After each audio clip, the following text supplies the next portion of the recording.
Francis മാർപ്പാപ്പ ഇന്ത്യയെ വളരെയേറെ സ്നേഹിക്കും. കാരണം ലോകത്ത് തന്നെ ഏറ്റവും അധികം കൂടുതൽ വൈദികരും കന്യാസ്ത്രീകളും ഉള്ള ഒരു രാജ്യമാണ് ഇന്ത്യ. കാരണം കേരളത്തിൽ നിന്ന് മലയാളികളാണ് ഏറ്റവും കൂടുതൽ ലോകരാജ്യങ്ങളിൽ സേവനം ചെയ്യുന്നതിൽ ലക്ഷക്കണക്കിന് ആളുകൾ ഉണ്ട്. അപ്പൊ അതുകൊണ്ട് തന്നെ കേരളത്തിലെ നമുക്കറിയാം അദ്ദേഹത്തിന്റെ ഏറ്റവും അടുത്ത അദ്ദേഹത്തിന്റെ വിദേശയാത്രകൾ ഒരുക്കിയിരുന്നത് കർദിനാൾ ജോർജ് കൂവക്കാട്ടായിരുന്നു, മലയാളിയാണ്.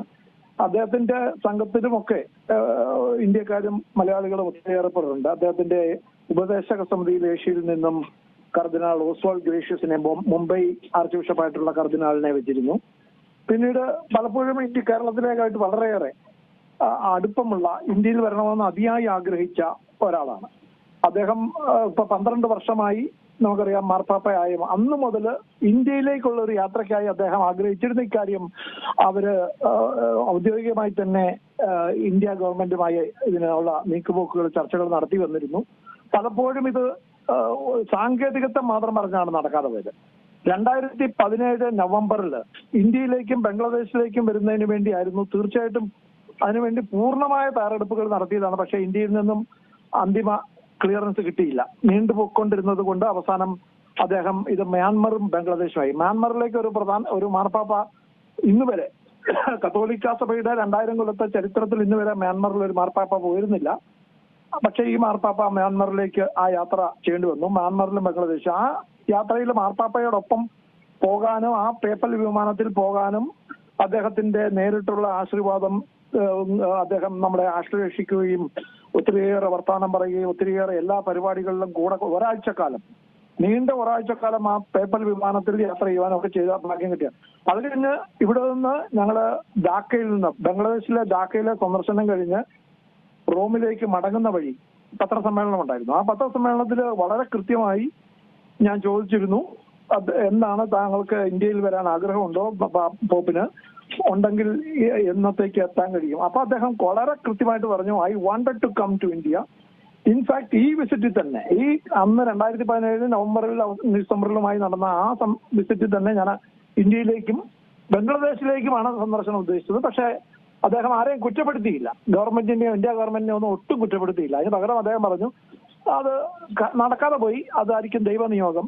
പിന്നെ ഇന്ത്യയിലേക്ക് തന്നെ ഒരു യാത്ര ചെയ്യാൻ കഴിയുമെന്ന് അടുത്ത വർഷം തന്നെ ചെയ്യാം, അതായത് 2018 നടക്കുമെന്ന് അദ്ദേഹം ആഗ്രഹിക്കും. അത് അദ്ദേഹം തുറന്നു പറയുകയും ചെയ്തു.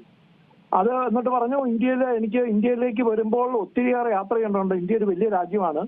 അത് തെക്കും വടക്കും കിഴക്കും നോർത്ത് ഈസ്റ്റിലും നമ്മുടെ കേരളത്തിലും ഒക്കെ അടക്കം എടുത്തു പറഞ്ഞു. നമ്മുടെ സൗത്തിൽ കേരളത്തിലും ഒക്കെ അടക്കം വരേണ്ടതുണ്ട്. അപ്പം ചിലപ്പോൾ അത് ദൈവത്തിന്റെ നിയോഗമായിരിക്കാം. അതുകൊണ്ട് പക്ഷെ ഇന്ത്യയിലേക്ക് വരണമെന്ന് എനിക്ക് അതിയായ ആഗ്രഹമുണ്ട് എന്ന് പറയുകയും നമുക്കറിയാം. അത് കഴിഞ്ഞ് അതിനു മുമ്പും ആദ്യമേ സുഷമ സ്വരാജ് വിദേശകാര്യമന്ത്രി ആയിരിക്കുമ്പോൾ സുഷമ സ്വരാജ് റോമിൽ ചെന്നപ്പോൾ അവിടെ നേരിട്ട് കണ്ട് മാർപ്പാപ്പയെ കണ്ട് കത്ത് നൽകിയതാണ്, ക്ഷണക്കത്ത്. പക്ഷേ സാങ്കേതികത്വം പറഞ്ഞ് നീട്ടിക്കൊണ്ടുപോയി. പിന്നീട് നമുക്കറിയാവുന്ന നരേന്ദ്രമോദി പ്രധാനമന്ത്രി നേരിട്ട് റോമിൽ ചെന്ന് വത്തിക്കാനിൽ ചെന്ന് മാർപ്പാപ്പയെ കാണുകയും ഇന്ത്യയിലേക്ക് ക്ഷണിക്കുകയൊക്കെ ചെയ്തു. മാർപ്പാപ്പയുമായിട്ടുള്ള പടങ്ങളും ഒക്കെ വലിയ തോതിൽ പ്രചരിപ്പിക്കുകയും ചെയ്തു. പക്ഷേ ഇതിലേക്ക് വരുന്നതിനുള്ള ഒരു കൃത്യമായ ഒരു പാത ഒരുക്കിയില്ല എന്നതൊരു വേദനാജനകമായ കാര്യമാണ്. കാരണം അതിനുശേഷവും അദ്ദേഹം നമുക്കറിയാം, ഇടയ്ക്ക് ഞാൻ UAE വന്നപ്പോഴും മാർപ്പാപ്പ അവിടെ വന്നപ്പോഴും ഞാൻ പോയി, ശ്രീലങ്കയിൽ വന്നിരുന്നു, ഇന്ത്യക്ക് ചുറ്റും പലയിടത്ത് വന്നു. അപ്പോഴും ഇങ്ങോട്ട് വരാൻ കഴിഞ്ഞിട്ടില്ല അവർക്ക്. മാർപ്പാപ്പയ്ക്ക് നമുക്കറിയാം യൂറോപ്പിൽ സന്ദർശനം നടത്തി, അവിടുന്നൊക്കെ പെട്ടെന്ന് ഇങ്ങോട്ട് വരാവുന്നതേ ഉള്ളൂ. യൂറോപ്പിൽ നിന്ന് ഇന്ത്യയിലേക്ക് വരണമെന്ന് അതിയായ ആഗ്രഹമായിരുന്നു. അപ്പോഴും ഇത് നടക്കാതെ പോയി. ഇന്ത്യയെ വളരെയേറെ സ്നേഹിച്ച, ലോകത്തിലെ പാവങ്ങളെ സ്നേഹിച്ച യേശു ക്രിസ്തുവിന്റെ യഥാർത്ഥ ശിഷ്യനായിട്ടുള്ള ഒരു വലിയ ഇടയനായിരുന്നു അദ്ദേഹം. നമുക്കറിയാം എല്ലാ മതങ്ങളെയും സ്നേഹിച്ചു. അത് ക്രൈസ്തവരെ മാത്രമല്ല, അല്ലെങ്കിൽ പഴയ കാലത്ത് ചിന്തിച്ചിരുന്നത് പോലെ ആരെയും അകറ്റി നിർത്താം, സ്വവർഗാനുകാരികളെ അനുരാഗികളെ പോലും അല്ലെങ്കിൽ കുറ്റകൃത്യങ്ങൾക്ക് ഇടയായി അദ്ദേഹം മാർപ്പാപ്പ ഈ കഴിഞ്ഞ ദിവസവും ഈ ബസവ്യാഴാഴ്ച കഴിഞ്ഞ് അദ്ദേഹം നേരെ പോയത് ജയിലിലാണ്. ജയിലിലേക്ക് പോയി റോമിലെ ഏറ്റവും ജയിലിൽ കഴിയുന്ന കുറ്റവാളികളെ സന്ദർശിച്ച് അവരെ മാനസാന്തരപ്പെടുത്തുന്നതിനും അവരോട് സംസാരിക്കുന്നതിനുമാണ് പോയത്. അദ്ദേഹത്തിന് നമുക്കറിയാം നീണ്ട ന്യൂമോണിയ അസുഖം പിടിച്ച് ശ്വാസരോഗ അസുഖം പിടിച്ച് വലിയ തോതിൽ അദ്ദേഹം അവിടെ കിടക്കുമ്പോഴും ഒരു തരത്തിലും അദ്ദേഹത്തിന് വിശ്രമിക്കാൻ താല്പര്യം ഉണ്ടായിരുന്നില്ല. അതുകൊണ്ടാണ് ഏറ്റവും ദുഃഖവെള്ളിയാഴ്ചയും ഈസ്റ്ററിനും ഒക്കെ അദ്ദേഹം എഴുന്നേറ്റ് വന്നുകയും വീൽ ചെയറിൽ ഇരുന്നു കൊണ്ട് തന്നെ അദ്ദേഹം പറയുന്നുണ്ടായിരുന്നു. ഞാൻ പറഞ്ഞ 2017 തന്നെ അദ്ദേഹം പറയുന്നുണ്ട്, ഇതൊക്കെ ദൈവത്തിന്റെ നിയോഗമാണ്, എനിക്ക് ആരോഗ്യമുണ്ടെങ്കിലല്ലേ വരാൻ കഴിയൂ, അതുകൊണ്ട് എത്രയും പെട്ടെന്ന് അടുത്ത വർഷം തന്നെ വരണമെന്നായിരുന്നു അന്ന് പറഞ്ഞത്. പക്ഷെ എന്നിട്ടും അത് നടക്കാതെ പോയി എന്നത് മാത്രം വലിയൊരു ദുഃഖമായി, ഒരു വ്യക്തിപരമായ ദുഃഖമായി എനിക്കും തോന്നി. ഞാൻ അതിനു മുമ്പും അതിന് പിമ്പും ഈ മാർപ്പാപ്പയെ റോമിൽ പോയും കണ്ടിട്ടുണ്ട്. നമുക്കറിയാം, അവിടെ ഇതേ മാർപ്പാപ്പയുടെ കാലത്താണ് ചാവറ കുര്യാക്കോസ് ഏലിയാസ് അച്ഛനെയും യുവപ്രാസിയമ്മയും കേരളത്തിൽ നിന്നുള്ള 2 വിശുദ്ധരെ വിശുദ്ധരാക്കി പ്രഖ്യാപിച്ചതൊക്കെ. ആ ചടങ്ങിലൊക്കെ പങ്കെടുക്കുന്നതിന് വേണ്ടി ഞാനും പോയിരുന്നു, അത് റിപ്പോർട്ട് ചെയ്യുന്നതിന് വേണ്ടി പോയിരുന്നു. അവിടെ വെച്ചും അതിനു മുമ്പും ഇതേ മാർപ്പാപ്പയായിട്ടും മുമ്പിലത്തെ മരിച്ചുപോയ മാർപ്പാപ്പയായിട്ടും ജോൺ പോൾ ഒന്നാമനുമായിട്ടും ഒക്കെ നേരിട്ട് സംവദിക്കുവാനും ഒക്കെ അവസരം ലഭിച്ചിട്ടുള്ള കത്തോലിക്കാ സഭയുടെ വിശ്വാസിയായിട്ടുള്ള കത്തോലിക്കാ സഭയുടെ ഉടമസ്ഥതയിലുള്ള ഒരു പത്രത്തിന്റെ കഴിഞ്ഞ 35 വർഷമായി അതിന്റെ എഡിറ്ററായിട്ട് ഇരിക്കുന്ന ഒരാളാണ്. അപ്പൊ സ്വാഭാവികമായിട്ടും ഈ സഭാ കാര്യങ്ങളിൽ എനിക്ക് ഉണ്ടായിരുന്ന, അതുകൊണ്ട് തന്നെ വലിയ വേദനയാണ്. കാരണം കത്തോലിക്ക സഭയ്ക്കെന്നല്ല, ലോകത്തിന് തന്നെ മാതൃകയായിരുന്ന, യേശുക്രിസ്തുവിന്റെ യഥാർത്ഥ ശിഷ്യനായിരുന്ന, ഏറ്റവും വലിയ സോഷ്യലിസ്റ്റ് ആയിരുന്ന, പാവങ്ങളോടും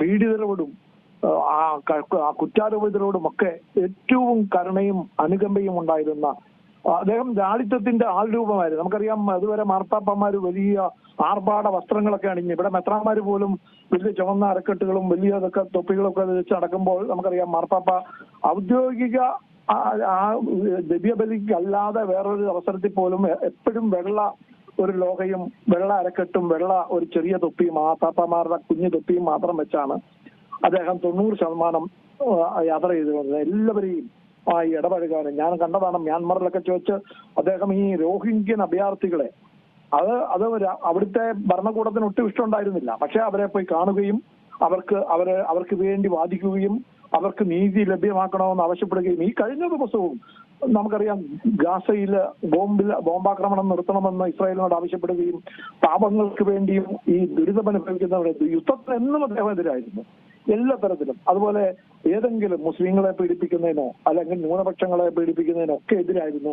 ലോകത്തെല്ലായിടത്തും അവർക്ക് കരുണയോടുകൂടി നിന്ന ഒരു വലിയ മനുഷ്യ സ്നേഹി കൂടിയാണ് നമുക്ക് ലോകത്തെ നഷ്ടമായത്. അദ്ദേഹത്തിന്റെ മരണം കൊണ്ട് നമുക്ക് ലോകത്തിനാകെ, അതായത് കത്തോലിക്കാ സഭയ്ക്ക് മാത്രം ഉണ്ടായ ഒരു നഷ്ടമല്ല, കത്തോലിക്കാ സഭയുടെ ആഗോള പരമാധ്യക്ഷൻ എന്നതിനപ്പുറത്ത് കിടന്ന് അപ്പോഴും അദ്ദേഹം നമ്മൾ മനസ്സിലാക്കണം, അതിന് മുമ്പിലൊക്കെ ഇത് ഹിസ് ഹോളിനെസ്, അദ്ദേഹം അതൊക്കെ എടുത്തു കളഞ്ഞു. അദ്ദേഹം വെറുതെ എന്നെ ആരും ഇനി മുതൽ പോപ്പ് ഫ്രാൻസിസ് എന്ന് മാത്രം വിളിച്ചാൽ മതി.